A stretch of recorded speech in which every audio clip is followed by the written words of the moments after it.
서울해강의료센터에서 간호사 한지아는 동료들이 잔인한 농담과 비웃음의 소재로 삼는 흉터들을 안고 살아갑니다. 그들 중 누구도 그 흔적들이 진정 무엇을 의미하는지 알지 못합니다. 오만하고 자신의 평판에 집착하는 강태준 박사는 모든 사람들 앞에서 그녀를 굴욕적으로 대하며 그녀를 나약하고 소모적인 존재로 취급하는 것을 당연하게 여깁니다. 하지만 한 무리의 검은색 방탄 SUV들이 치명적인 부상을 입은 해군 특수전전단 UDT 실 대원 도연을 싣고 병원에 도착하면서 모든 것이 바뀝니다. 그는 몇 불로 생명을 앗아가갈 수도 있는 상처로 피를 흘리고 있습니다. 의사들이 주저하는 동안 지아의 손은 떨림을 멈춥니다. 그녀는 정확히 무엇을 해야 할지 알고 있으며 시청자들은 이야기를 따라가며 그 방법을 배우게 될 것입니다.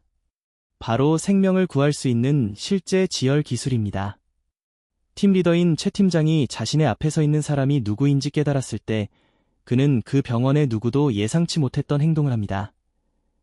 이야기가 흥미로우시다면 좋아요와 사일런트 배지 스토리를 누르시고 지아의 정체가 누구라고 생각하는지 댓글로 남겨주세요.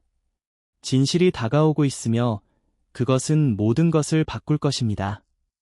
지아는 자신의 손이 왜 차갑게 식었는지 이해하기도 전에 쟁반이 바닥에 부딪혔습니다. 강태준 박사는 팔짱을 낀 채 단정하고 완벽한 흰 가운을 입고 그녀 앞에 서 있었고 그의 목소리는 간호스테이션 전체에 들릴 만큼 컸습니다. 3분 전에 차트를 달라고 했을 텐데요. 그가 말했습니다. 한국말 못 알아듣습니까? 아니면 크레파스로 적어줘야 합니까? 소모품 보관함 근처에 있던 몇몇 간호사들이 눈치를 보며 짧게 웃음을 터뜨렸습니다.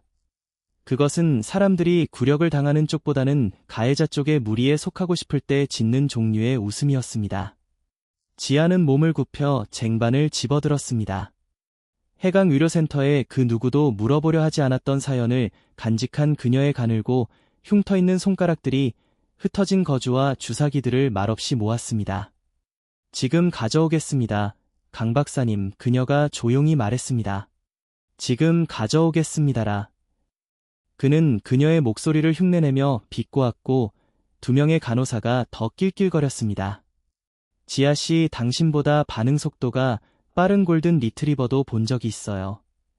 그는 몸을 돌려 걸어갔고 그의 구두 소리는 한 번도 거절당해 본 적 없는 남자의 자신감을 담아 타일 바닥을 올렸습니다. 지아는 홀로 스테이션에 서서 웅거리는 형광등 불빛 아래 오른쪽 팔뚝을 타고 흐르는 창백한 흉터를 소매로 덮었습니다. 그것은 오래된 습관이었습니다. 상처를 가려라. 누구도 묻기 전에 질문을 차단하라. 소학과 복도 쪽에서 작은 목소리가 그녀의 주의를 끌었습니다. 천식 발작으로 밤새 입원한 7살 소년 토미가 자신의 산소줄을 산책처럼 끌며 문틀을 붙잡고 서 있었습니다. 지아 선생님, 그가 말했습니다. 소리 지르는 거 들었어요. 중요한 일 아니야, 토미야. 그녀는 아이의 눈높이에 맞춰 무릎을 굽히며 말했습니다. 그녀의 목소리는 따뜻하고 서두르지 않는 톤으로 부드러워졌습니다. 의사 선생님들은 가끔 본인 목소리 듣는 걸 좋아하셔. 아무 일도 일어난 건 아니야. 그 선생님은 선생님한테 못되게요. 모두한테요. 지아가 미소 지으며 덧붙였습니다. 그렇다고 그분이 하시는 말씀이 다 맞는 건 아니란다. 토미는 아이들이 중요하다고 판단한 문제에만 짓는 진지한 표정으로 생각에 잠겼습니다. 우리 아빠가 그랬어요. 기계가 삑삑거리기도 전에 내 가슴이 답답하다고 말하면 선생님만 들어주신다고요. 그건 내가 항상 귀를 기울이고 있기 때문이야. 지아는 토미를 침대로 데려다주며 이불을 덮어주었습니다.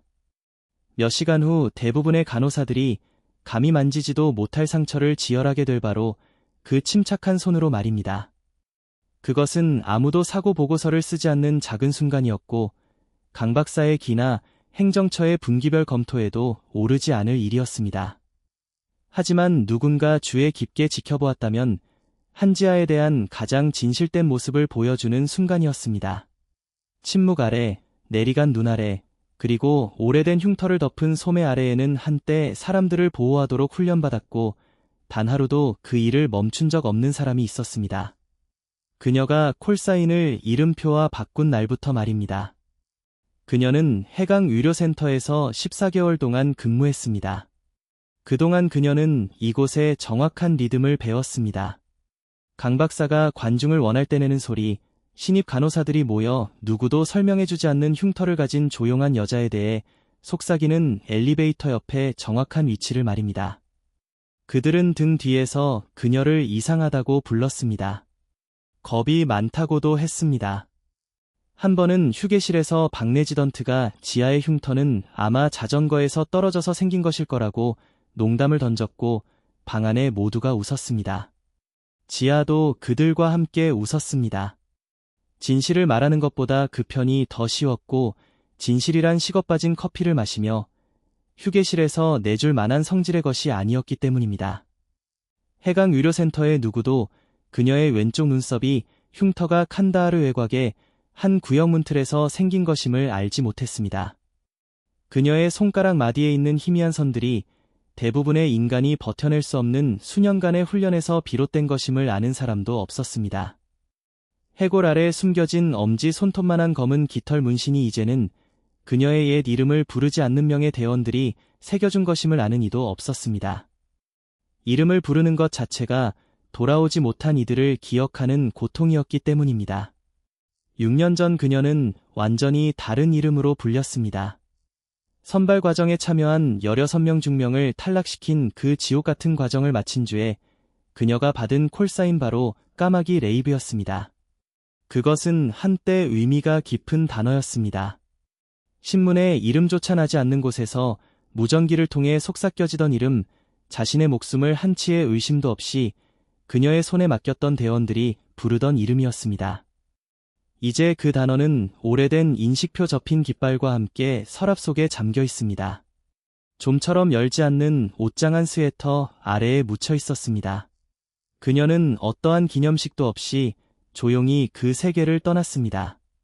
자다가도 가끔 떠오르는 계곡에서의 임무가 있은 지 3개월 후였습니다. 그녀는 평범한 삶을 원했습니다. 누구도 그녀에게 빠르거나 치명적이거나 무적일 것을 요구하지 않는 산말입니다. 간호대학은 그녀가 과거의 모습으로부터 도망칠 수 있는 가장 안전한 거리처럼 느껴졌습니다. 오로지 다정함과 환자를 돌보는 마음, 그리고 무기가 필요 없는 돌봄으로 이루어진 직업이었습니다. 헛기침. 그녀는 다정함 뒤에 또 다른 잔인함이 따를 줄은 예상치 못했습니다. 총알을 속삭이는 뒷담화와 맞바꾸고 이염을 실전 경험이라곤 한 번도 없는 남자들에게 과소평가당하는 매일의 소모전으로 바꿀 줄은 몰랐습니다. 해강의료센터에서 그녀는 그저 지하일 뿐이었습니다. 작고 조용하며 말이 적고 문 닫히는 소리에 움찔하는 간호사. 7월에도 소매를 내리고 다니는 사람 말입니다.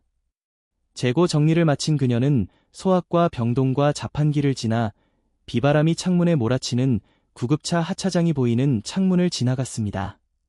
서울은 3일째 폭우가 쏟아졌고 응급실은 교통사고, 저체온증 환자 비바람 속에 지붕을 고치다 떨어진 남자로 북새통을 잃었습니다.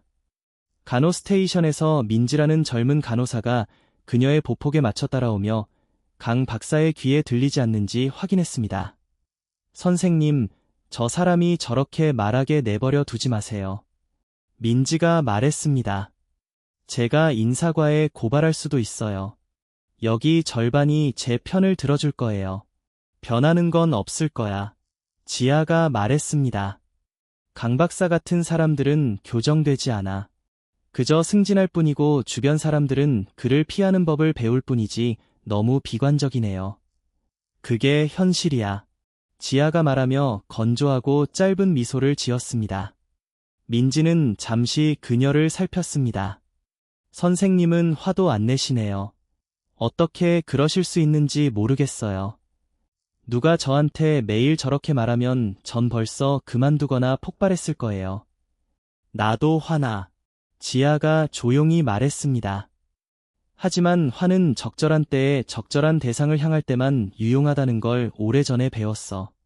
강 박사 같은 사람에게 화를 쏟는 건 탄약을 쓸 가치도 없는 표적에 탄창을 비우는 것과 같아 민지는 그것이 농담이라고 생각하고 웃었습니다. 지아는 정정하지 않았습니다. 지아는 바쁜 층의 소음을 좋아했습니다.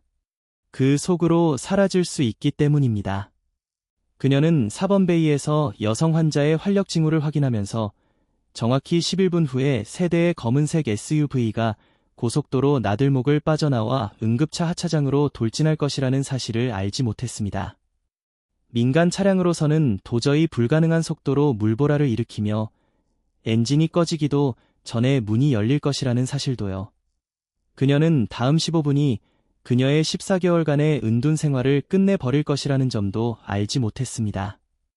아침 직원 회의에서 강 박사는 인쇄된 일정표를 들어보이며 특정 직원들에게 정시 출근은 선택사항이 아니라는 점을 상기시켜야 한다고 강조했습니다.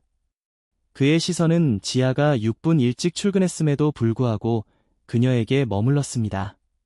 아무도 그를 정정하지 않았습니다.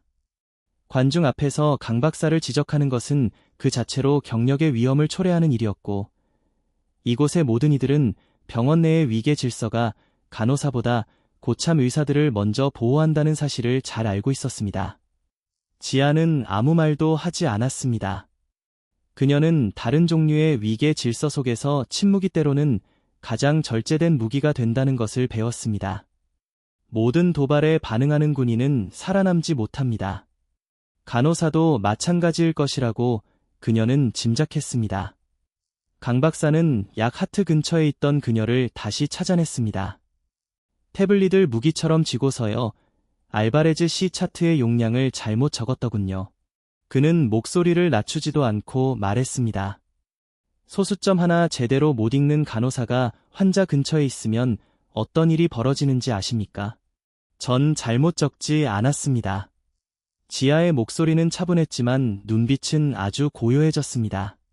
마치 얼어붙기 직전의 물처럼 말입니다. 전 OMG임을 입력했습니다. 차트에 OMG라고 적혀 있다면 제가 서명한 이후에 누군가 바꾼 겁니다. 지금 제가 차트를 조작했다는 겁니까? 제가 입력한 내용을 말씀드리는 겁니다. 강 박사가 한 걸음 다가왔습니다. 지나가던 2명의 레지던트가 멈춰서 지켜볼 만큼 가까웠습니다. 지아가 그의 향수 냄새를 맡을 수 있을 정도였습니다. 비싸고 날카로운 방에 들어서기도 전에 존재를 알리는 그런 향이었습니다. 당신은 대체 가능한 일손일 뿐이야. 그가 속삭이듯 말했습니다. 오직 그녀만이 들을 수 있을 정도의 크기였습니다. 내일이라도 당장 당신 자리를 대신할 간호사 40명이 대기 중이라는 걸 잊지 마. 다시는 내 직원들 앞에서 의사에게 대들지 말라고. 그는 그녀가 대답하기도 전에 자리를 떴습니다.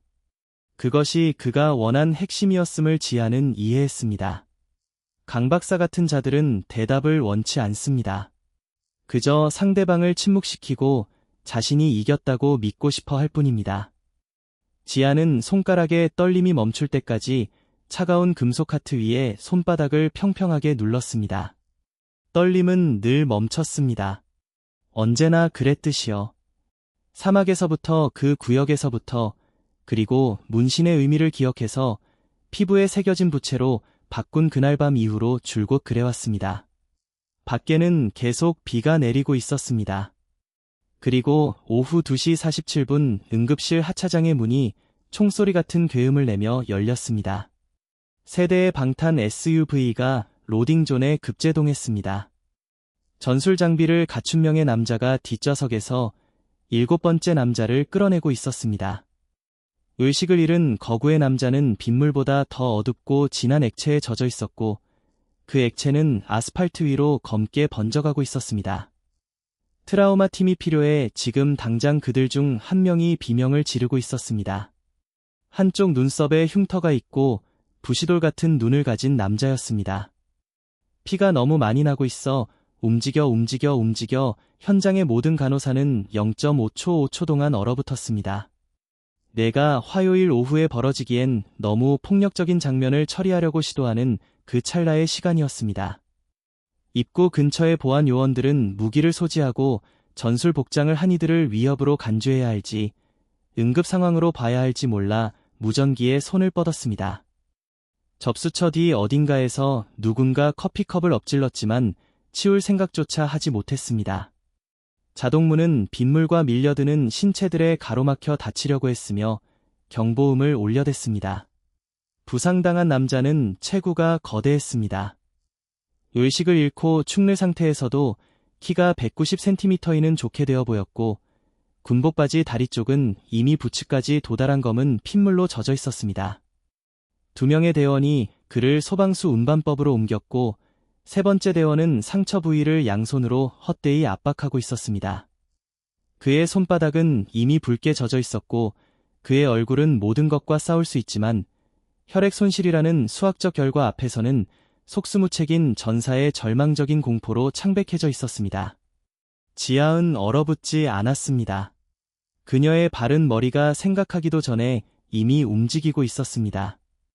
문을 향해 피를 향해 그리고 6년 동안 소리내어 말한 적 없지만 단 하루도 잊은 적 없는 압박점과 대퇴동맥의 언어를 향해 달려갔습니다. 찢어진 군복 조각의 순우인 부상자의 이름은 도현이었습니다. 그는 허벅지 위쪽 사타구니와 아주 가까운 곳에 총상을 입었습니다. 정확히 동맥이 넓고 무자비하게 흐르는 곳이었습니다. 누군가 정확히 무엇을 해야 할지 모른다면 3분 이내에 과다, 출혈로 사망할 수 있는 바로 그 지점이었습니다. 해강 의료센터의 의사들도 일반적인 총상 처치법은 알고 있었습니다. 하지만 일반적인 지식과 찰나의 전장 본능은 완전히 다른 영역입니다. 도연이 트라우마 병동문을 통과하는 4초의 긴 시간 동안 당직계인 오 박사는 주저하며 영상 촬영을 요청하고 예과 협진을 부르고 도연에게는 허락되지 않은 시간이 걸리는 처치들만을 나열하고 있었습니다. 지아는 2명의 조무사와 벽에 붙어 얼어붙은 간호 학생을 밀치고 나갔습니다. 직접 압박만으로는 부족합니다. 그녀의 목소리는 갑자기 날카로워졌고 해강에 누구도 들어본 적 없는 명령조로 변했습니다. 상처가 너무 높아서 표준 지혈대를 사용할 수 없어요. 접합부, 지혈장치, 정셔널 디바이스를 가져오든지 아니면 제가 지금 당장 손으로 상처를 패킹하겠습니다. 당 박사처럼 그녀를 조롱한 적 없던 지친 표정의 오 박사는 혼란과 필사적인 희망이 뒤섞인 눈으로 그녀를 바라보았습니다. 한지아 간호사 무슨 소리를 하는 겁니까? 2층에는 접합부 지혈 키트가 없어요. 그럼 지혈 거지를 가져오고 제 앞에서 비켜나세요. 심장 박동. 한 번의 시간 동안 아무도 움직이지 않았습니다. 그러자 지아가 움직였습니다. 장갑을 끼고 한치의 망설임 없이 피웅덩이 속으로 무릎을 꿇었습니다.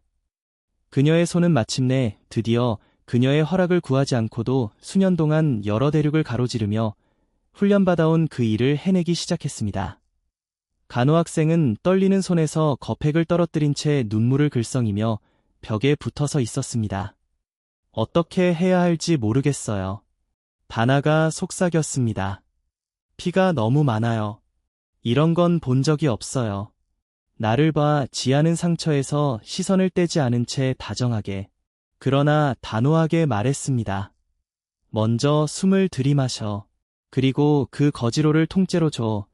전부 다 개수를 세지 말고 그냥 줘. 받는 시키는 대로 했습니다. 지아의 차분한 권위에 다나의 손도 약간 안정을 찾았습니다. 잘하고 있어. 지아가 말했습니다. 공포를 느끼는 건 정상이야. 하지만 얼어붙는 건 도움이 안 돼. 그 둘의 차이는 지금 당장 손을 움직이기로 결정하는 데 달려 있어. 그것은 단나의 어떤 교과서에서도 가르쳐주지 않은 교육이었습니다. 피 속에 무릎을 꿇어본 적이 있고 살아남아 다른 이에게 침착하게 설명해 줄 수 있는 사람만이 줄 수 있는 가르침이었습니다. 이 순간은 명확히 이해할 가치가 있습니다. 지아가 도연의 생명을 구하기 위해 사용한 기술은 이 이야기를 보는 누구라도 배우고 사용할 수 있는 것이기 때문입니다. 이 순간은 사타고이 근처 허벅지 높은 곳, 즉 접합 부위 정셔널 에리에 상처가 생기면 일반적인 사지지혈대를 사용할 수 없습니다. 조여줄 수 있는 단일 지점이 상처 위쪽에 없기 때문입니다. 이곳은 트라우마 의학에서 가장 치명적인 부위 중 하나로 예방 가능한 전장 및 민간인 사망의 상당 부분을 차지합니다. 이곳의 출혈은 심장 박동마다 엄청난 양의 혈액을 다리로 보내는 대퇴 때문에 불과 몇 분 만에 체내 혈액을 바닥낼 수 있기 때문입니다. 이런 상황에서 지아가 사용한 기술은 상처 패킹온 패킹이라고 불립니다. 직접적이고 지속적인 수동 압박과 결합하여 그녀는 깨끗하고 소독된 거를 상처 표면에 덮는 것이 아니라 상처 통로 안으로 직접 밀어넣었습니다. 출혈 지점까지 층층이 단단하고 의도적으로 손바닥 아랫부분에 체중을 실어 동맥이 손상된 지점을 지속적으로 압박했습니다. 이 방법은 출혈 중인 혈관을 주변 뼈와 조직에 밀착시켜 압박함으로써 작동합니다. 단순히 상처를 덮는 것이 아니라 근원지에서 혈류를 물리적으로 차단하는 것입니다. 응고를 촉진하는 약재가 처리된 지혈거즈를 사용하면 효과가 비약적으로 높아집니다.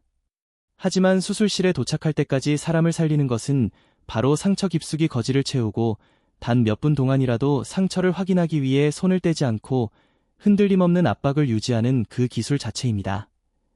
이는 침착한 손, 정확한 해부학적 지식, 그리고 아무 일도 일어나지 않는 것처럼 느껴질 때조차 압박을 유지하는 절제력을 요구합니다. 너무 일찍 손을 떼어 상처를 확인하는 순간 지금까지 들인 노력이 수포로 돌아갈 수 있기 때문입니다. 집에서 시청하시는 분들 중에 지혈대를 바로 쓰지 않았는지 궁금해하실 분들을 위해 답해드립니다. 표준 사지지혈대는 심장과 상처 사이의 혈류를 차단하기 위해 상처 위쪽을 완전히 한 바퀴 감아줘야 합니다. 하지만 접합부 상처는 다리가 몸과 붙는 지점에 있기 때문에 그 고리를 걸 공간이 없습니다. 이것이 바로 접합부 상처가 트라우마 의학에서 가장 두려운 이유이며 고통스럽고 힘든 과정일지라도 지속적인 패킹과 압박이 구급대원이 도착할 때까지 생명을 유지하는 가장 중요한 기술인 이유입니다. 전국적으로 실시되는 지역사회 응급처치 교육에서도 이제는 마네킹을 활용해 정확히 이 기술을 가르칩니다. 군인이나 전문의뿐만 아니라 평범한 시민들도 실제 응급 상황에서의 기술을 사용해 누군가를 살린 사례가 많기 때문입니다. 지아가 처치를 이어가는 동안 방안은 경건할 정도로 조용해졌습니다. 사람들이 완전히 이해하지는 못하지만 본능적으로 그것이 진짜 기술임을 깨달았을 때 흐르는 그런 침묵이었습니다. 떨리는 목소리로 모니터 기사가 읽어준 도연의 혈압은 이미 2번은 죽었을 만큼 낮아졌습니다. 지아는 숫자를 쳐다보지 않았습니다. 그녀는 손바닥에 느껴지는 뜨거운 혈액의 온도를 느끼며 마음속으로 숫자를 세웠습니다. 6년 동안 스크럽과 침묵에 묻어두었던 삶이 마치 한 번도 떠난 적 없다는 듯 그녀의 손가락 끝으로 다시 몰아치는 것을 느꼈습니다. 압박이 유지되고 있습니다. 그녀가 오 박사에게 방한 사람들에게 그리고 자신에게 말했습니다. O형성 혈액 2유닛 가져오고 접합부 클램프, 정셔널 클램프가 이 건물에 있는지 확인하고 수술 준비하세요. 오 박사는 그녀 옆에 무릎을 꿇고 군더더기 없는 경제적인 움직임을 보여주는 그녀의 손을 지켜보았습니다. 낭비되는 몸짓도 망설임도 의심도 없었습니다. 한 간호사 그가 낮은 목소리로 말했습니다. 제가 11년 동안 트라우마 현장에 있었지만 종군 의학 다큐멘터리가 아니고서야 이렇게 움직이는 사람은 본 적이 없어요. 수술 준비에 집중하세요. 지아가 말했습니다. 이건 제가 맡겠습니다. 그는 집중했습니다. 다른 유용한 방법이 없었기 때문입니다. 그녀가 장담한 대로 출혈이 잦아들고 있었고 그가 묻고 싶은 모든 질문은 도연이 수술대 위에서 죽어가는 고비를 넘긴 후에나 가능했기 때문입니다. 그녀의 뒤에서 응급실에서 비명을 지르던 눈썹에 흉터가 있는 남자 최 팀장은 갑자기 조용해졌습니다. 그는 그녀의 손을 뚫어지게 쳐다보고 있었습니다. 그의 이름은 최정무였고 그는 세계의 대륙을 가로지르며 11번의 전투 파병을 이끈 베테랑이었습니다. 그는 진흙 속에서 모래바람 속에서 그리고 교전 중인 이동 차량 안에서 수없이 많은 위생병이 죽어가는 이들을 처치하는 것을 보았습니다. 하지만 그는 병원 간호사가 그런 특유의 손나의 힘과 압박 리듬, 그리고 의식적인 생각보다 깊은 훈련에서만 나오는 어깨의 고요함을 유지하며 접합부 상처를 패킹하는 것을 본 적이 없었습니다. 그걸 어디서 배웠습니까? 최 팀장이 물었습니다. 그것은 단순한 질문이 아니었습니다. 그의 목소리는 낮고 신중해졌습니다. 자신이 서 있느니 방에 대해 알고 있다고 생각한 모든 것을 재계산하는 남자의 목소리였습니다. 지아는 고개를 들지 않았습니다. 간호대학에서 배웠습니다. 그녀가 말했습니다. 그래서 그녀가 말했습니다. 그녀가 말했습니다. 그녀가 말했습니다. 아니, 그럴 리가. 최 팀장이 말했습니다. 난 전투 위생병들이 방금 당신이 한 것과 똑같이 하는 걸 본 적이 있습니다. 정확히 똑같더군요. 그건 간호 교육 과정에서 가르치는 기술이 아닙니다. 주변의 트라우마 병동은 이상할이 많지 고요해졌습니다. 의사들과 간호사들은 바쁜 척하면서도 귀를 기울였습니다. 아직 누구도 이름을 붙이지 못한 무언가가 일어나고 있음을 직감했기 때문입니다. 소란을 듣고 나타난 강 박사는 문가에 서서 지아가 피 속에 무릎을 꿇고 명령을 내리고 다른 이들이 복종하는 모습을 보며 표정을 찌푸렸습니다. 한지아 비켜나 오 박사님이 처리하게 해. 강 박사는 평소처럼 지시를 내리는 남자의 여유를 부리며 앞으로 나섰습니다. 만약 이 여자가 비켜나면 당신 환자는 죽습니다. 최 팀장이 돌아보지도 않고 말했습니다. 그녀는 정확히 그 자리에 있어야 합니다. 강 박사는 반박하려 입을 열었지만 유디 대원의 얼굴을 보고는 다시 입을 다물었습니다. 지아는 수술팀이 준비될 때까지 4분 동안 더 압박을 유지했습니다. 그 4분은 마취간처럼 느껴졌습니다. 수술이가 마침내 도착하고 지아가 그의 손을 인도할 때까지 트라우마 병동의 누구도 편히 숨쉬지 못했습니다. 그녀는 실제 단어들을 사용해 출혈 지점에 대한 정확한 지시를 내렸습니다. 상처 통로 위쪽에 접합부 합바박이 필요합니다. 적절한 접합부 지혈대가 없다면 폴리카테터 풍선 폴리캐티털 발론 기술을 사용하세요. 상처 내부에서 팽창시켜 내부 압박을 가해야 합니다. 그녀의 말을 들은 외과사 류 박사는 헬만드주 전투병원에서 2번의 파병을 마치고 해강으로 온 인물이었는데 그녀는 지아를 보며 순수한 경악과 인지의 표정을 지었습니다. 당신 누구야? 류 박사가 조용히 물었습니다. 지아는 대답하지 않았습니다. 4개의 손이 자신의 자리를 대신했을 때에야 그녀는 테이블에서 물러났습니다. 도연의 활력 징후가 안정되고 즉각적인 위험이 수술과 회복이라는 관리 가능한 단계로 넘어갔을 때 말입니다. 그녀는 장갑을 벗었습니다. 그녀는 자신의 손이 더 이상 떨리지 않는다는 것을 문득 깨달았습니다. 류 박사는 새 척실까지 그녀를 따라와 빠르고 효율적으로 장갑을 벗으며 지아를 유심히 살폈습니다. 대부분의 사람들이 겪지 않아도 될 일을 겪고 살아남은 동료를 알아보는 특유의 시선이었습니다. 난 해강에 오기 전 헬만드의 전방병원에서 2번 복무했어요. 류 박사가 낮게 말했습니다. 살면서부 상처를 그렇게 처치하는 사람은 딱 3명 봤죠. 2명은 육군 특전사 위생병이었고 3번째 사람은 방금 내 수술실에서 걸어나갔네요. 무슨 말씀을 하시는 건지 모르겠습니다. 지아가 말했습니다. 난 내가 본 걸 정확히 알아요. 류 박사가 단호하지만 다정하게 말했습니다. 당신이 무엇을 숨기려 하든 난 그걸 폭로하는데 관심 없어요. 다만 당신이 트라우마 팀원들을 교육할 의향이 있는지가 궁금할 뿐이죠. 당신이 방금 한 일은이 병원의 표준 지침이 되어야 하는데 지금은 그렇지 않거든요. 그 공백 때문에 저 대원은 거의 죽을 뻔했고요. 지아는 아무 말도 하지 않았지만 가슴속 어딘가가 약간 풀리는 기분을 느꼈습니다. 처벌받지 않고 자신의 모습 그대로 인정받는다는 생경하고 편안한 느낌이었습니다. 간호 스테이션 근처에서 강 박사는 짜증이 섞인 채로 그러나 더 차갑고 계산적인 표정으로 그 장면을 지켜보고 있었습니다. 그는 14개월 동안 한지아를 위계질서의 가장 밑바닥에 두고 구력을 주기에 좋고 평소에는 눈에 띄지 않는 존재로 만들어왔습니다. 해군 UDT 트라우마 병동 전체가 보는 앞에서 그녀의 지시를 따르는 것을 지켜보는 것은 그가 아직 이름 붙이지 못한 그의 세계관을 뒤흔들어 놓았습니다. 그리고 강 박사 같은 자들은 자신의 세계관이 허락 없이 재배열될 때 우아하게 반응하는 법이 없습니다.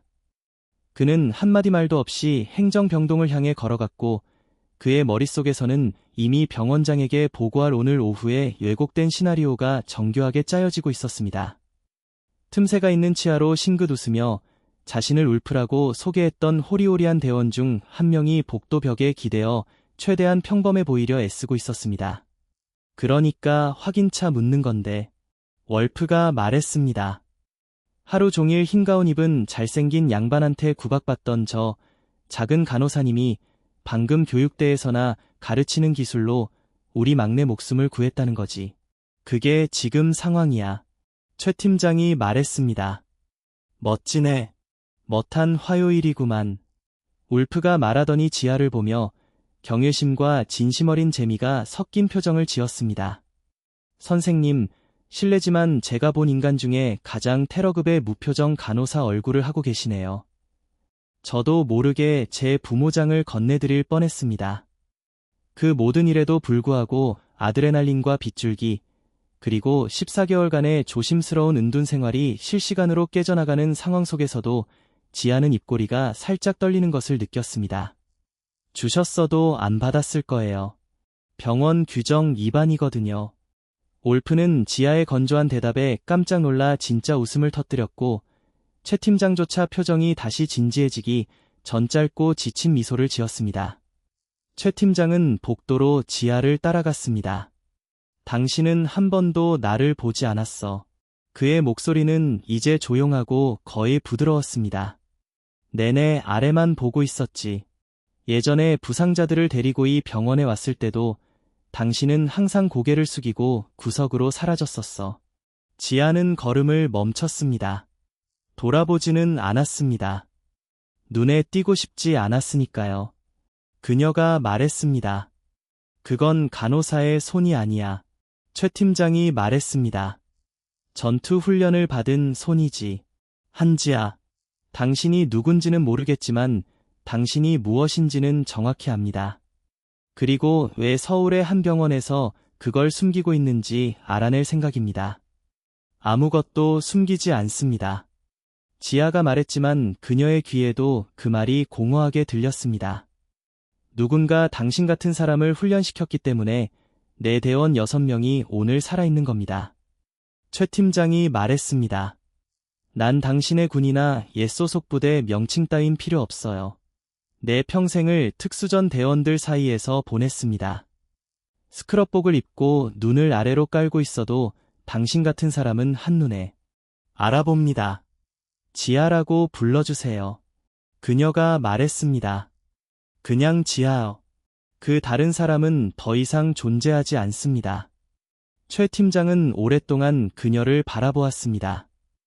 그의 재킷 어깨 위로 여전히 빗방울이 떨어지고 있었고 유리문 너머로 구급차 하차장의 빨간색과 하얀색 경광등이 번쩍이고 있었습니다. 당신이 예전에 누구였든 그가 조용히 말했습니다. 그녀가 방금 내가 함께 복무한 최고의 대원 중 한 명을 구했습니다. 그녀가 당신이 원하는 만큼 완전히 사라진 것 같지는 않군요.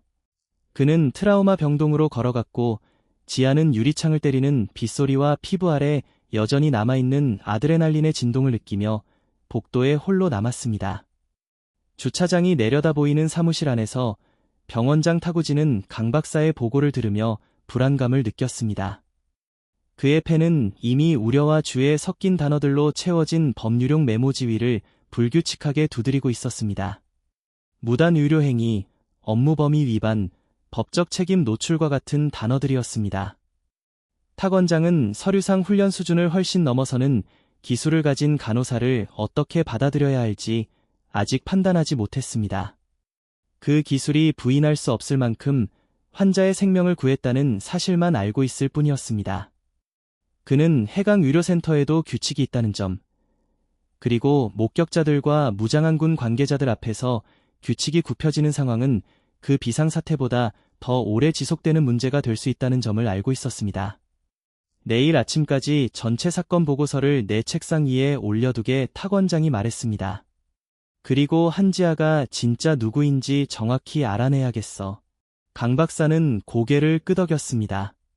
그는 이미 자신이 이성적인 경고의 목소리를 냈으며 다른 모든 이들이 정체불명의 간호사에게 정신이 팔려있을 때 혼자 냉정을 유지한 주인공으로 묘사된 시나리오를 머릿속에 그리고 있었습니다.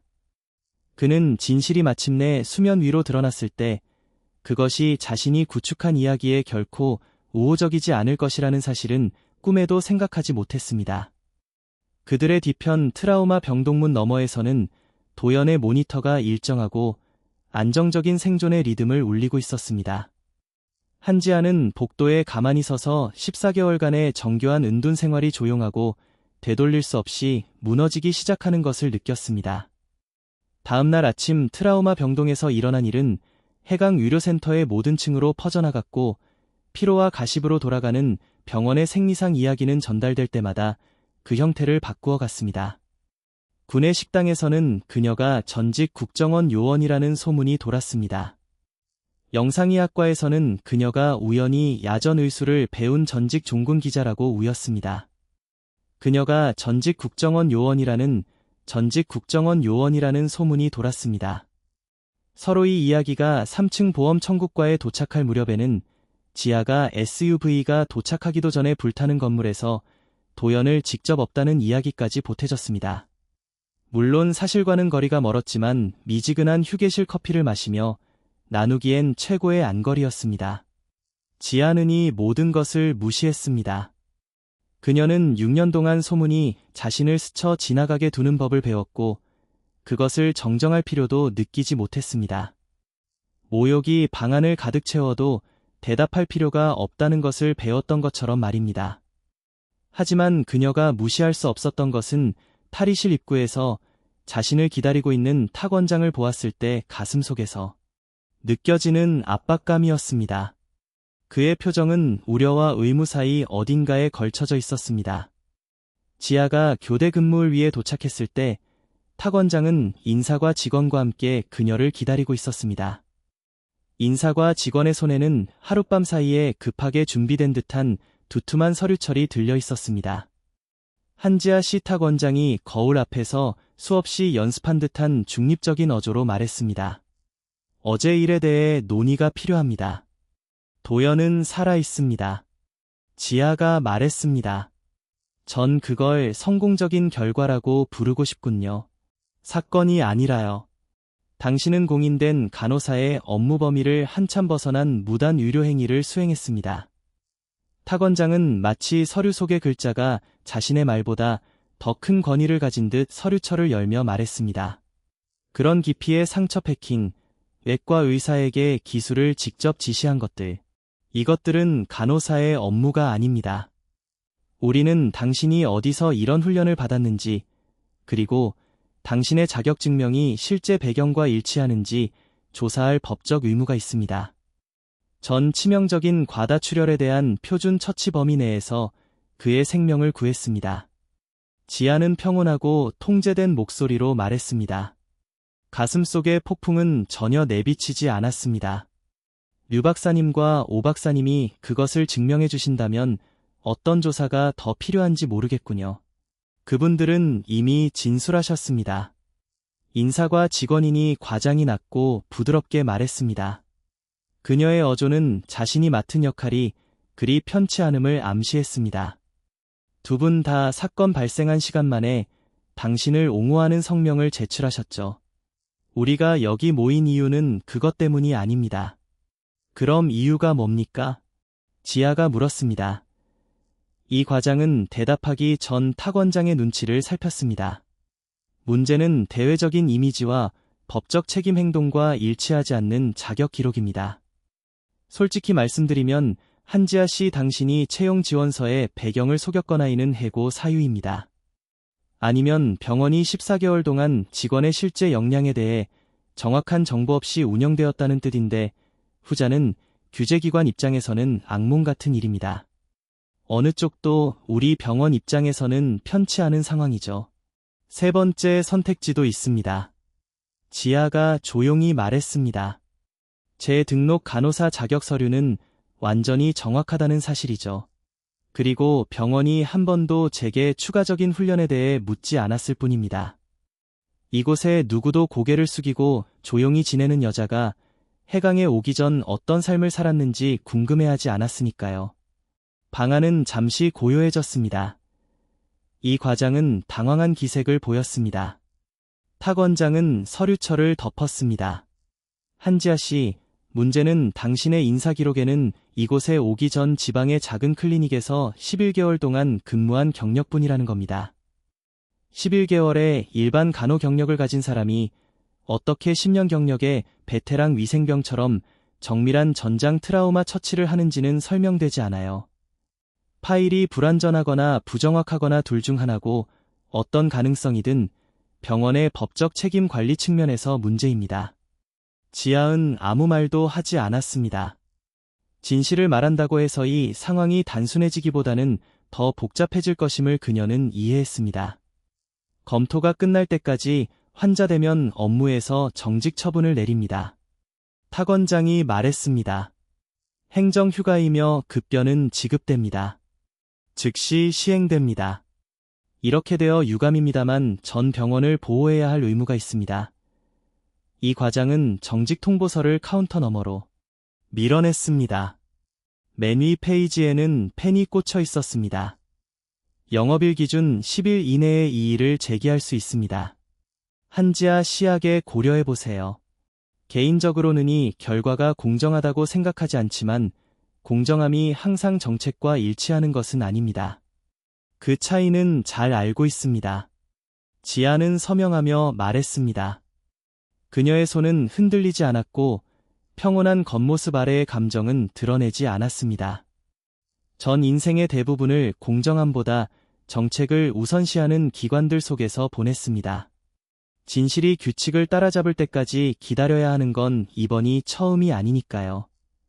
공급품 보관함 근처에 적절히 자리를 잡고 엿듣고 있던 강 박사는 지아가 본 적 없는 가장 만족스러운 미소를 지었습니다.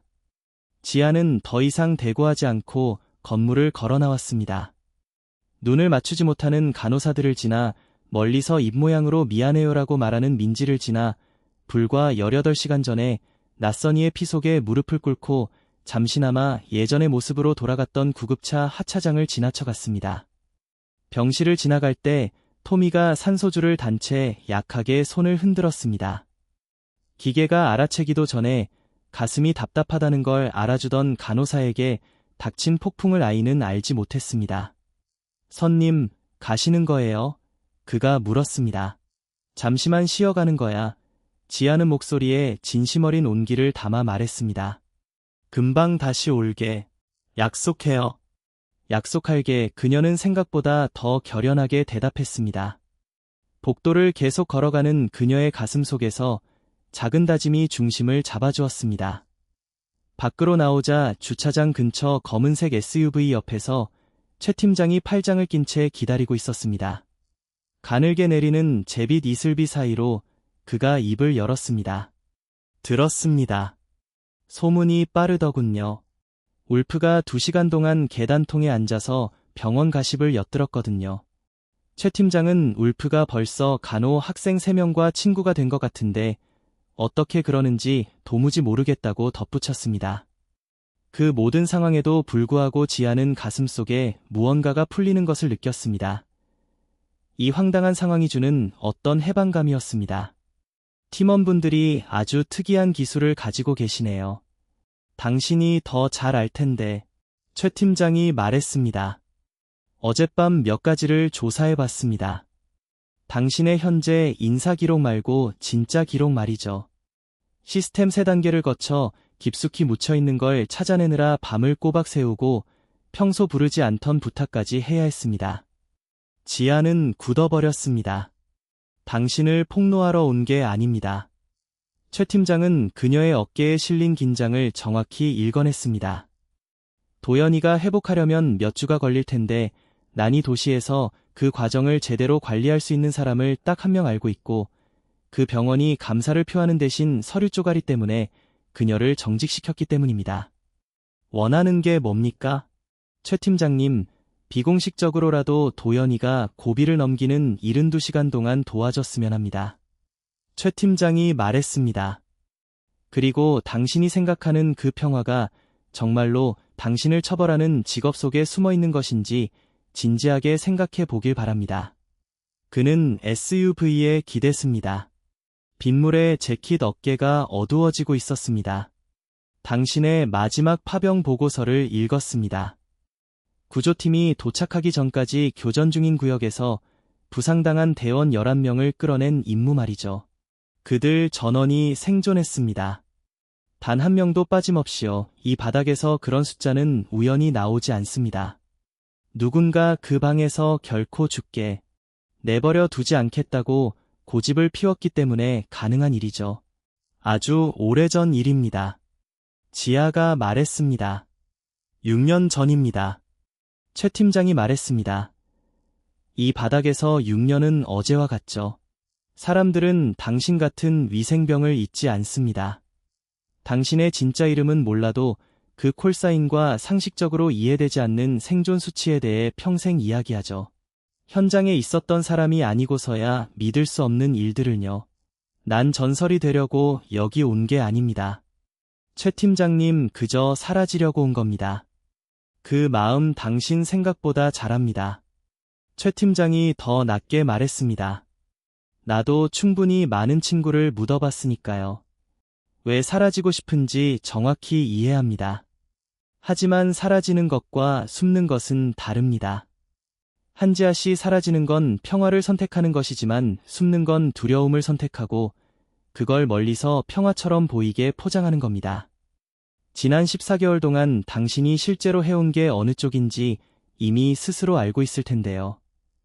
지아는 즉시 대답하지 않았습니다.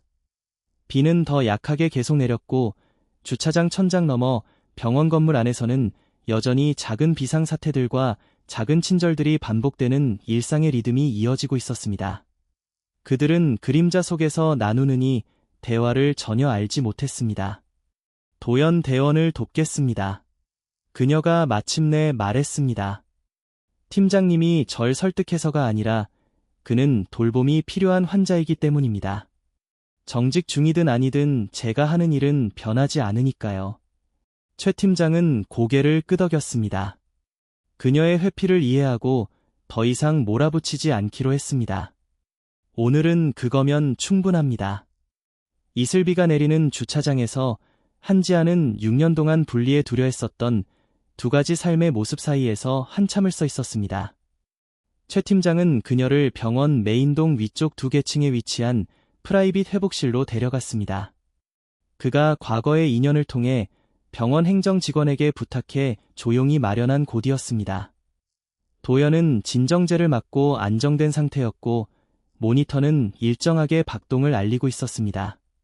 침대 위에 누워있는 거구의 체구는 병원 시트 위에서 어딘가 자아 보였습니다. 도연이는 이번에 부상을 입은 그 계곡에서 형을 잃었습니다. 최 팀장이 침대 발치의 지하 옆에 서서 조용히 말했습니다. 3년 터울로 다른 파병이었지만 거의 똑같은 지형이었죠. 본인은 말을 아끼지만 우리가 출동할 때마다 그 기억이 그를 괴롭혔을 겁니다.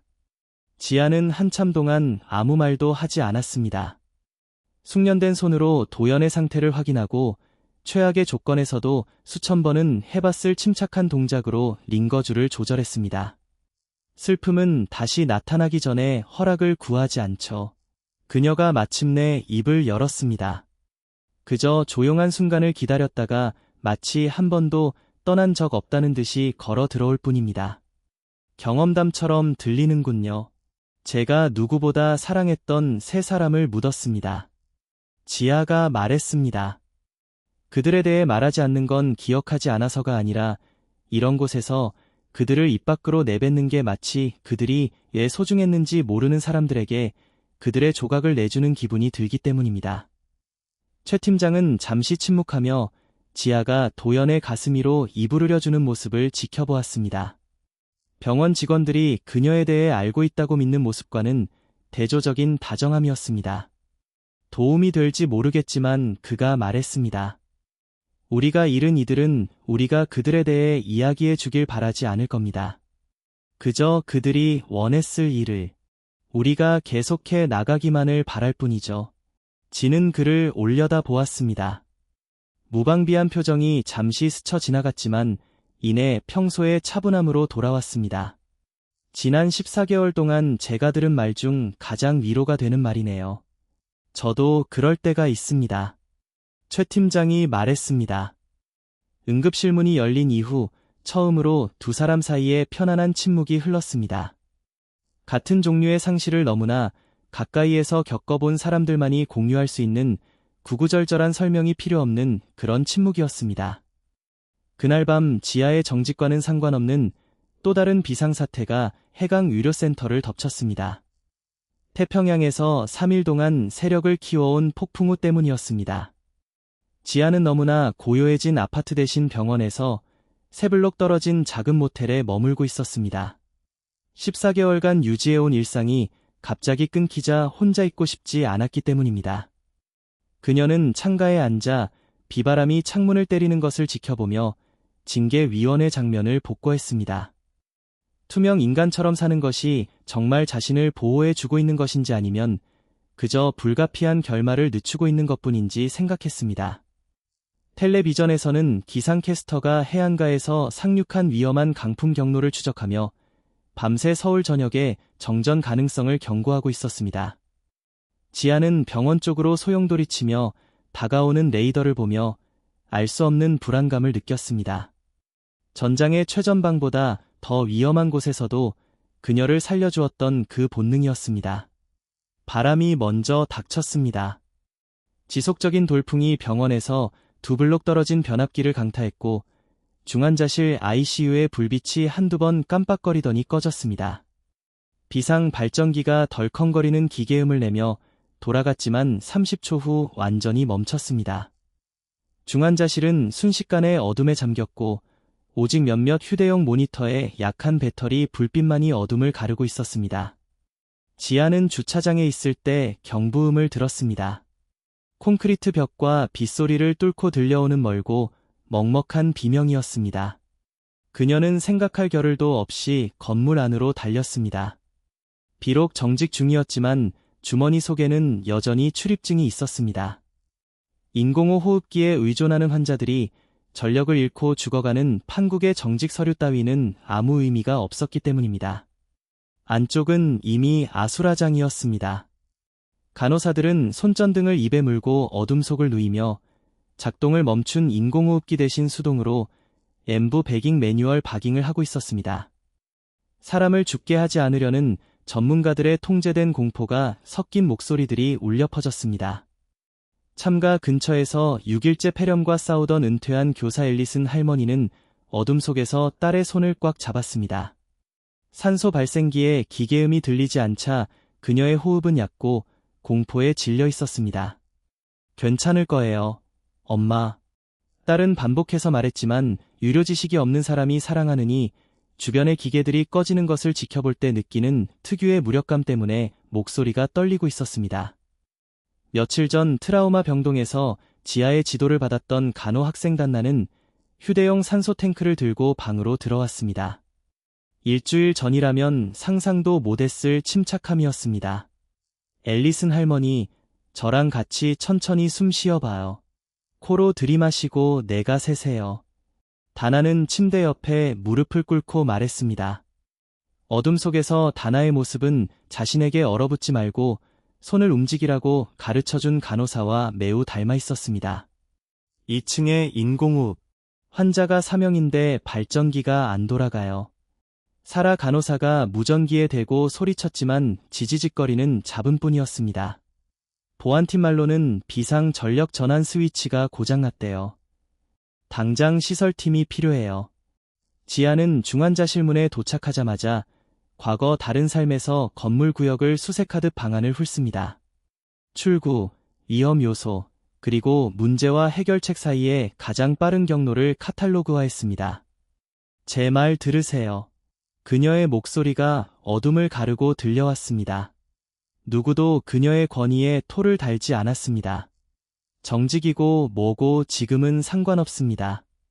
인공호흡 환자 3명 전부 수동배에 실시하세요. 지금 당장 환자 1명당 간호사 1명씩 붙으세요. 당장 박자를 맞추고 서두르지 말고 멈추지도 마세요.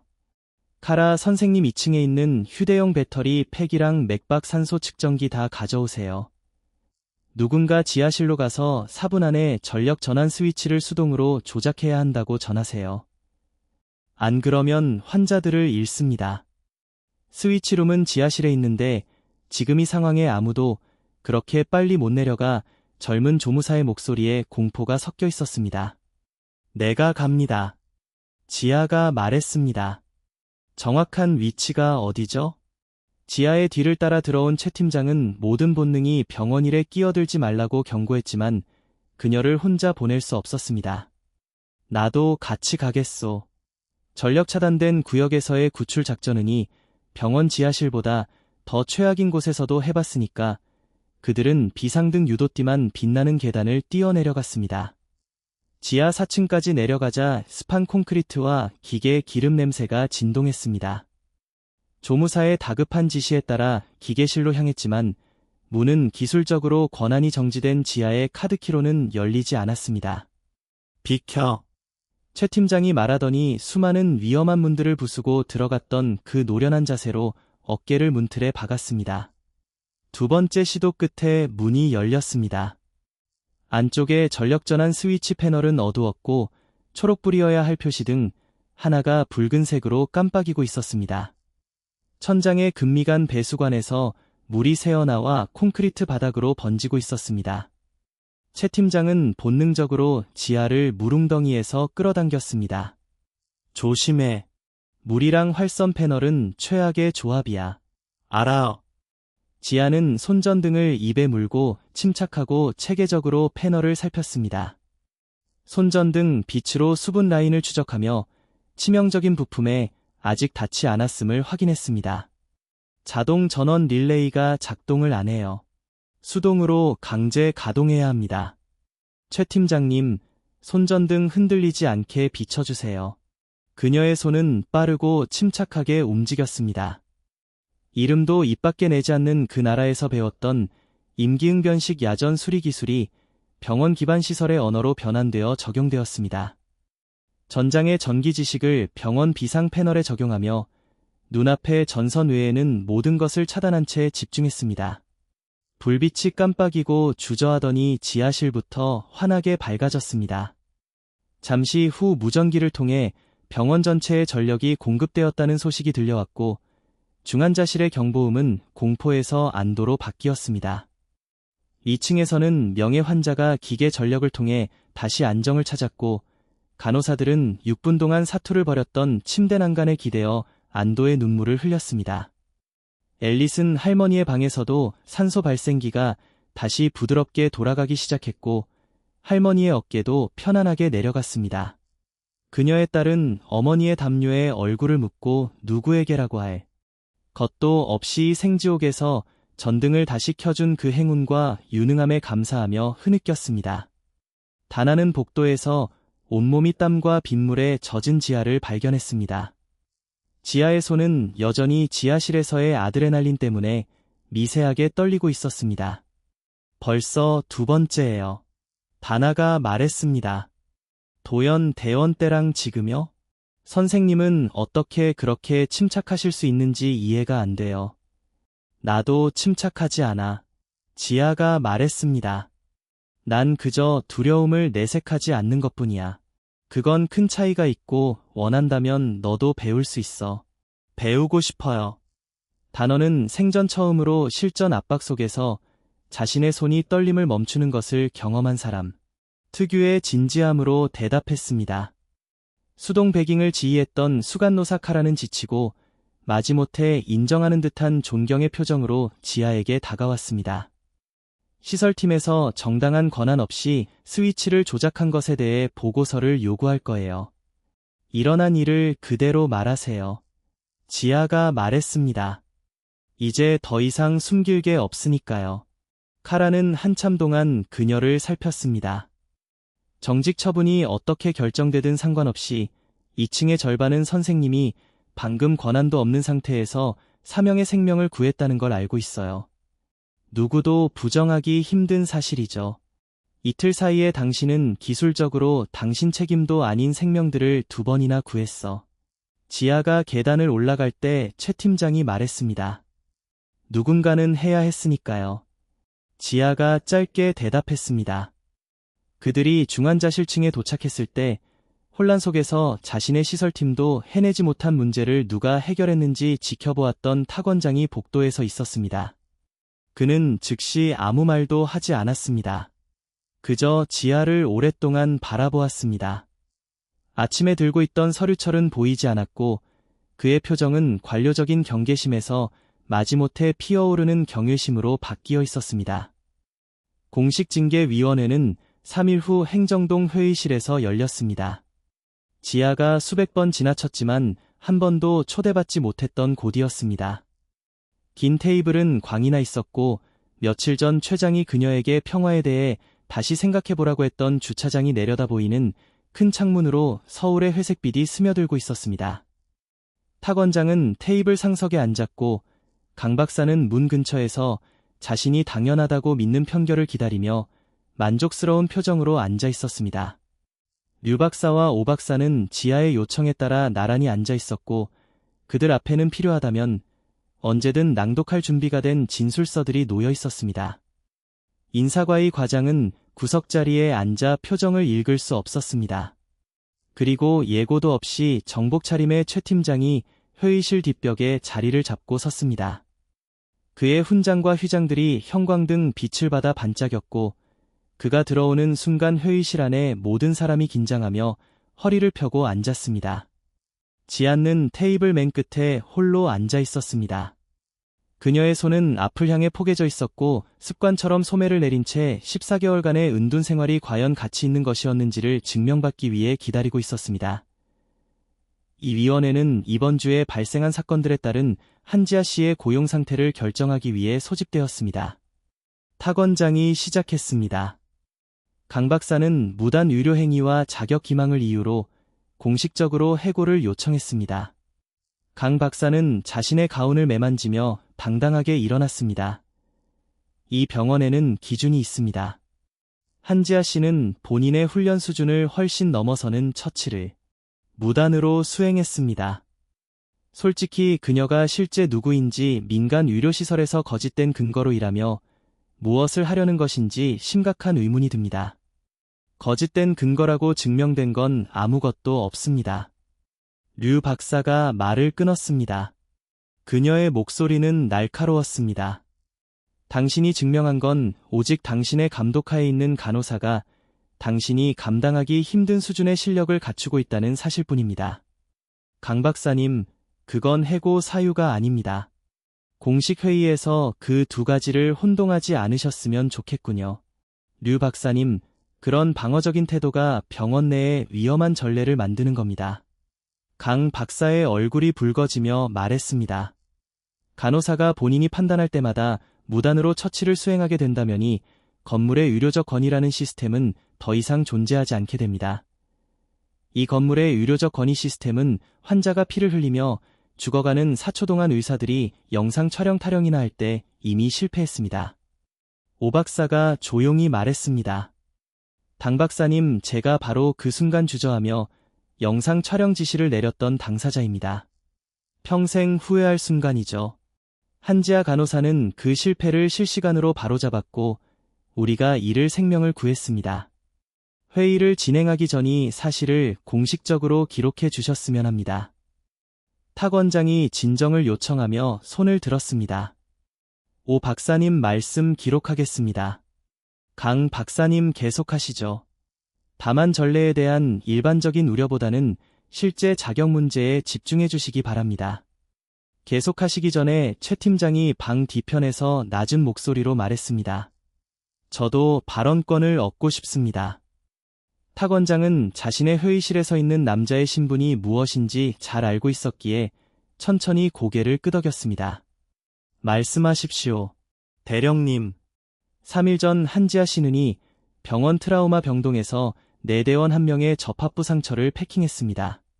그 기술이 도연이를 수술실까지 살아있게 만들었습니다. 최 팀장이 말했습니다. 어젯밤에는 전력 차단 중에 지하실에서 고장난 전력 전환 스위치를 수동으로 조작해 2층에 인공 호흡 환자 3명을 구했습니다.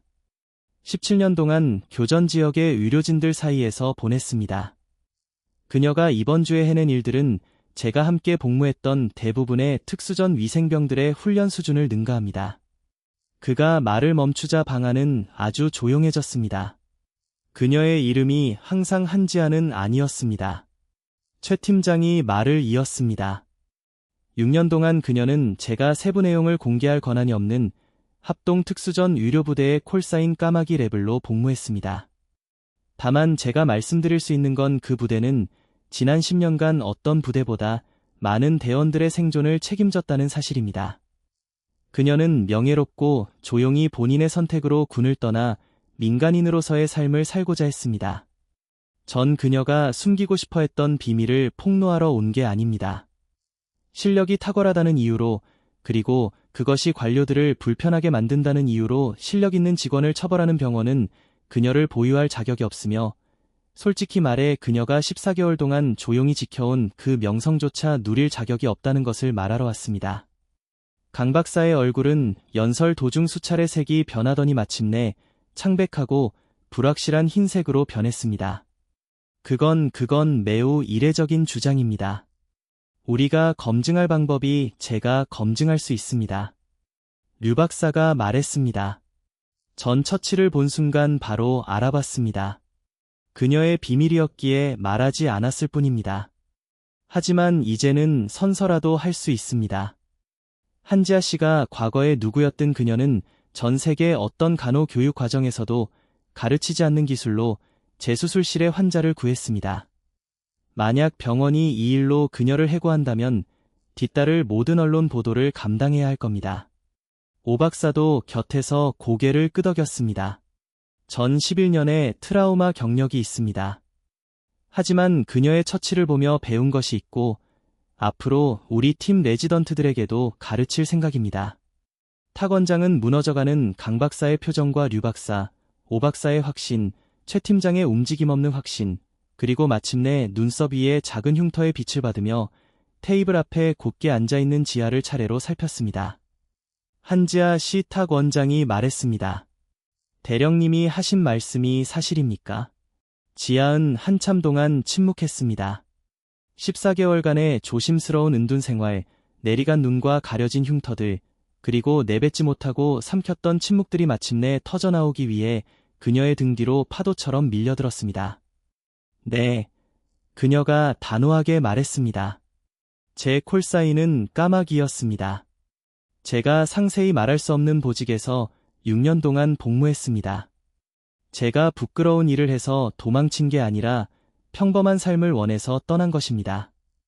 무기 없이 사람들을 돌보는 것이 제가 상상할 수 있는 가장 진실된 평화라고 믿었기에 간호사가 되었습니다. 전제 실력에 대해 거짓말한 적이 없습니다. 다만 그 실력이 어디서 왔는지 광고하지 않았을 뿐입니다. 이곳에 누구도 그 이야기를 들을 권리가 없다고 생각했으니까요. 그녀는 강 박사를 똑바로 쳐다보았습니다. 당신은 저를 대체 가능하다고 했습니다. 스크럽을 입은 일손일 뿐이라고요. 전 당신이 그렇게 믿게 뒀습니다. 진짜 압박을 겪어본 적도 없는 사람에게 내가 누구였는지 설명하는 것보다 그게 더 편했으니까요. 하지만 전 대체 가능한 사람이 아닙니다. 강 박사님.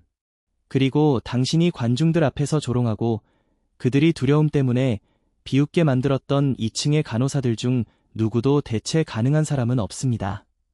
헛기침, 방안은 고요했습니다. 강 박사는 입을 열었다 닫았다 했지만 14개월 만에 처음으로 쏘아붙일 말을 찾지 못했습니다. 탁 원장은 앞에 서류철을 덮었습니다. 위원회를 종료합니다. 한지아 씨는 즉시 현직에 복구합니다. 또한 한 주에 2번이나 보여준 이례적인 비상 대응 능력에 대해 공식 표창을 인사기록에 추가하겠습니다. 강 박사님, 당신과 저는 이 병원의 직장 내 괴롭힘 금지 표준에 대해 따로 이야기를 나눠야겠군요. 너무 늦은 감이 있는 대화가 될 것 같습니다. 강 박사는 한마디 말도 없이 회의실을 나갔습니다.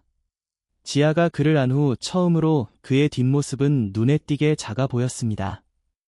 탁 원장은 다른 이들이 나간 후에도 남아 느릿하고 단호한 동작으로 서류를 챙겼습니다. 사과하겠습니다. 한지아 씨, 법적 책임에 대한 우려가 내 직원을 정당하게 대우해야 한다는 마음보다 앞섰군요. 그건 제 리더십의 실패입니다. 앞으로 바로 잡겠습니다. 강 박사 같은 사람들이 공을 가로채는 동안 실제로 병원을 움직이는 사람들을 어떻게 대우하는지부터 전면 재검토하겠습니다. 사과는 받아들이겠습니다. 지아가 말했습니다. 하지만 전 그 사과를 말보다 정책에서 확인하고 싶군요. 원장님. 탁 원장은 지치고 짧은 미소를 지었습니다. 좋습니다. 두 곳 모두에서 확인하실 수 있도록 하죠. 그는 서류를 챙겨 떠났습니다. 지아은 한동안 회의실에 홀로 앉아 있었습니다. 주차장이 보이는 창가로 스며드는 폭풍우 뒤에 햇빛이 먼지들이 빛나는 테이블 위로 내려앉았습니다. 14개월의 조심스러운 은둔 생활이 마침내 조용히 그녀가 혼자 짊어지지 않아도 될 무언가로 안착했습니다. 복도로 나오자 최 팀장이 하차장이 내려다 보이는 참가에서 그녀를 기다리고 있었습니다. 폭풍이 지나가고 옅은 오후의 빛이 비치고 있었습니다. 도연이가 재활치료를 위해 이송되기 전에 당신을 보고 싶어 합니다. 최 팀장이 말했습니다. 1시간 전에 깼는데 가장 먼저 묻는 게 누가 자기 상처를 패킹했냐는 거더군요. 지아는 병실에서 도연을 만났습니다. 그는 창백했지만 의식이 또렷했고 팔뚝에는 여전히 링거줄이 붙어 있었습니다. 그녀가 방에 들어서자 그의 눈이 그녀를 따라 움직였습니다. 간호사 한 분이 제 목숨을 구했다고 들었습니다. 도연이 갈라졌지만 단호한 목소리로 말했습니다. 그리고 그분이 예전에 까마이라고 불렸다는 것도요. 말이 참 빠르네요. 여기는 지아가 말했습니다. 전 예전에 그 콜사인 프로그램에서 훈련받은 위생병과 함께 복무한 적이 있습니다. 도연이 말했습니다. 직접 만난 적은 없지만 소문은 들었죠. 직접 만난 적은 6년 동안 현장에서 대원을 한 명도 잃지 않았다고요. 단 한 번도요. 지아는 아무 말도 하지 않았지만 6년 동안 꽉 닿아다 걸었던 가슴 속 무언가가 낯선이가 전해준 진실된 말 한마디에 조금은 가벼워지는 것을 느꼈습니다. 감사합니다. 도연이 간단하게 말했습니다. 지금 어떤 이름을 쓰고 계시든 말입니다. 푹 쉬어.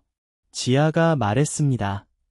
앞으로 긴 재활 과정이 남았고 난 내가 그걸 제대로 해내는지 확인할 생각이니까. 도연은 그 방에서 처음으로 보여준 진짜 미소를 지었습니다.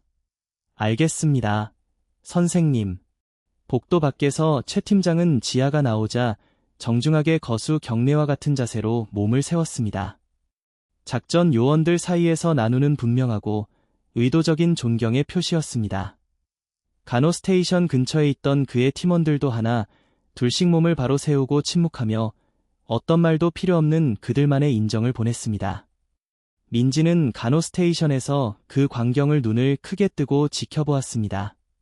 해군 UDT 지금 우리 간호사 선생님한테 경례한 거야. 그런 것 같네. 차트를 쥐고 있는 것도 잊은 채나가 대답했습니다. 우리 선생님은 그냥 간호사 선생님이 아니었어. 그 후 몇 주 동안 지아는 해강 의료센터를 떠나지 않았습니다. 떠날 수도 있었습니다. 최 팀장은 그녀에게 강요하지는 않았지만 그녀가 예전에 속했던 세계로 돌아갈 길은 얼마든지 있다고 알려주었습니다. 컨설팅 자문, 교육직 등 병원 월급보다 훨씬 많은 돈을 벌고 환자들에게 시달리지 않아도 되는 기회들이 많았습니다. 하지만 그녀는 남기로 했습니다. 그녀는 류 박사의 요청에 따라 전 직원을 대상으로 한 달에 한 번 트라우마 워크숍을 시작했습니다. 치명적인 출혈 대응, 접합부 상처 관리, 그리고 훈련받지 않은 이들의 머릿속을 하얗게 만드는 공포 속에서도 침착하게 사고하는 법에 집중한 교육이었습니다. 한때 그녀의 흉터에 대해 속삭였던 간호사들이 이제는 맨 앞줄에 앉아 필기를 했습니다. 트라우마 병동에서 얼어붙었던 간호학생 다나는 그녀의 가장 열렬한 제자가 되었고 결국 지하의 전담 지도를 요청했습니다. 건강하게 퇴원한 토미는 어느 날 아버지와 함께 병원 기프트쇼에 들렀다가 선반에 있는 작은 까마귀 인형을 발견하고 지아에게 선물하겠다고 고집을 피웠습니다. 아이는 자신의 선택이 어떤 의미인지 전혀 몰랐습니다. 그녀는 그 인형을 간호사 휴게실 책상 위에 두었습니다. 더 이상 숨길 필요가 없는 과거와 자신만이 아는 작은 농담처럼 말입니다. 한 번은 민지가 휴게실에서 커피를 마시다 조용히 물었습니다. 예전 생활이 그립지 않으세요? 지아는 정직하게 고민한 후 대답했습니다. 사람들은 그리워 그녀가 말했습니다. 그녀가 말했습니다. 하지만 세상이 요구하는 누군가가 되기 위해 단 하루도 쉬지 못하고 긴장해야 했던 그 삶은 그립지 않아. 난 여기서 적당한 만큼만 필요해지고 내 방식대로 일하며 나머지 시간엔 평범한 사람으로 살 수 있는 지금이 좋아. 민지는 천천히 고개를 끄덕였습니다. 그게 진짜 평화겠네요. 내가 유일하게 원했던 평화야.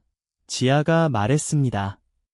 몇 달 후 새로운 간호사들이 들어왔을 때 더 이상 출처 불명의 흉터를 가진 이상한 여자에 대한 속삭임은 들리지 않았습니다. 대신 그들은 입사 첫 주에 해강의 전설이 된 이야기의 한 버전을 듣게 되었습니다. 조용한 간호사가 병원 복도에서 해군 특전사 지휘관을 부동자세로 만들었던 이야기. 소아과 병동에 무서워하는 아이의 손을 잡아주던 그 침착한 손이 어떻게 상처를 압박해 생명을 구했는지에 대한 이야기 말입니다. 강 박사는 1년 내에 다른 부서로 전을 신청했습니다.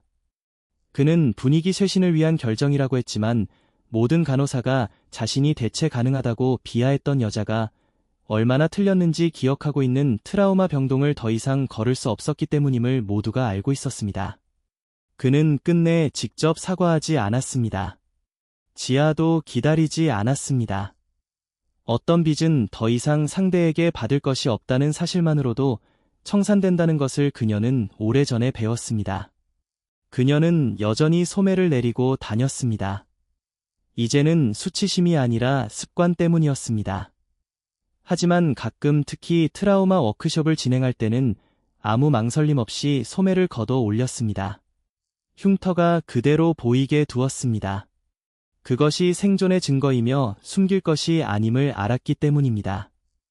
도연은 외곽의 재활시설에서 치료를 마쳤고 퇴원하기 전 지아를 마지막으로 보고 싶다고 요청했습니다. 그녀가 갔을 때 그는 부상 이후 처음으로 보조기 없이 서 있었습니다. 워커를 잡고 있었지만 똑바로 서 있었고 그의 얼굴은 스스로의 두 발로 일어선 자의 자부심으로 빛나고 있었습니다. 떠나기 전에 선생님께의 모습을 보여드리고 싶었습니다. 도연이 말했습니다. 제가 여기서 있을 수 있는 이유는 선생님 덕분입니다. 어려운 일은 내가 해낸 거야. 지아가 말했습니다. 난 내가 그 일을 할 수 있도록 시간만 벌어준 것뿐이야. 그건 겨우가 아닙니다. 도연이 말했습니다. 그게 전부예요. 사실 시간은 우리 중 누구도 한번 바닥나면 되돌릴 수 없는 유일한 것이니까요. 선생님이 제 시간을 주신 겁니다. 문가에서 더플백을 메고 기다리던 울프가 크게 헛기침을 했습니다. 여기서 계속 감동적인 장면만 찍고 싶지만 도연아 벤이 대기 중이고 팀장님은 기다리는 거 질색하신다. 도연은 눈을 굴렸지만 미소를 지으며 작별 인사를 건넸습니다. 지아는 병원을 떠나는 그들의 차량 행렬을 바라보며 다시는 느끼지 못할 줄 알았던 감정을 느꼈습니다. 훈장이나 임무 때문이 아니라 상처가 가장 치명적이었던 그 찰나의 순간에 끝까지 손을 떼지 않았기 때문에 한 남자가 제 발로 병원 문을 나선다는 데서 오는 조용하고 충만한 만족감이었습니다. 당신은 한 번도 나를 보지 않았어. 최 팀장이 그 비 오는 날 오후에 했던 말입니다. 당신은 오직 아래만 보고 있었지. 이제 그녀는 아래를 보지 않습니다. 3주 후 어느 조용한 일요일 아침 지아는 병원에서 2블록 떨어진 작은 추모공원을 찾았습니다. 참전 용사들을 기리는 명판과 화강한 벤치가 있는 곳이었습니다. 수백 번 지나쳤지만 한 번도 멈춰서지 않았던 곳이었습니다. 이번에는 멈췄습니다. 벤치에 앉아 주머니에서 쇄골 문신과 똑같이 생긴 작은 검은색 깃털 펜던트를 꺼냈습니다. 그리고 침묵의 의미를 이해하는 다른 이들이 남겨둔 작은 징표들 옆에 조심스럽게 놓았습니다. 이제 더 이상 숨지 않아. 그녀가 조용히 말했습니다. 아무에게도, 그리고 그녀가 잃었던 모든 이들에게 전하는 말이었습니다. 그저 내가 서 있을 곳을 선택했을 뿐이야. 그녀는 그곳에 오랫동안 앉아 있었습니다. 서울의 햇살이 몇 주 만에 구름을 뚫고 처음으로 창백하고 따뜻하게 내리쬐었습니다. 마침내 그녀가 일어나 다시 병원을 향해 걸어갔을 때 그녀의 어깨는 곧게 펴져 있었고 턱은 당당했습니다. 그녀의 눈은 14개월 만에 처음으로 길에서 마주치는 모든 사람들의 눈을 똑바로 마주하고 있었습니다. 그녀는 약해서 숨어있던 것이 아니었습니다. 그녀는 압도적인 힘을 갈무리하고 있었던 것입니다. 끝. 이 이야기에서 지아는 표준 지혈대를 사용할 수 없는 부위, 즉 사지 접합부 출혈을 제어하기 위해 실제 응급기술인 상처 패킹, 와드 패킹과 지속적인 직접 압박수를 사용했습니다. 그녀는 소독된 거지를 상처 통로 안에 단단하고 의도적으로 채워놓고 자신의 체중을 실어 손바닥 아랫부분으로 출혈 지점을 끊임없이 압박했습니다. 상처를 확인하기 위해 손을 너무 일찍 떼는 것이 치명적인 결과를 초래할 수 있음을 이해하면서 말입니다. 이 기술은 오늘날 전국의 고급 응급처치 및 스톱더블릿 교육 과정에서 가르치고 있으며 군인뿐만 아니라 사고 현장에 처음 도착한 평범한 시민들이 전장, 교통사고, 작업장 등 수많은 응급 상황에서 생명을 구하는 데 기여하고 있습니다. 이 이야기의 교훈은 병원이나 전장 너머의 삶에서도 간단하고 진실됩니다. 역량은 항상 우리가 예상하는 모습보로 나타나지 않습니다. 방 안에서 가장 조용한 사람이 누구도 상상하지 못할 만큼의 강인함과 훈련, 그리고 용기를 품고 있을 수도 있습니다.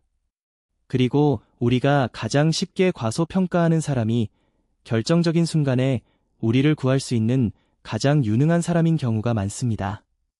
여러분의 지역사회에서 실시하는 공인 응급처치 또는 스톱더블리드 교육과정을 이수하는 것을 고려해보세요.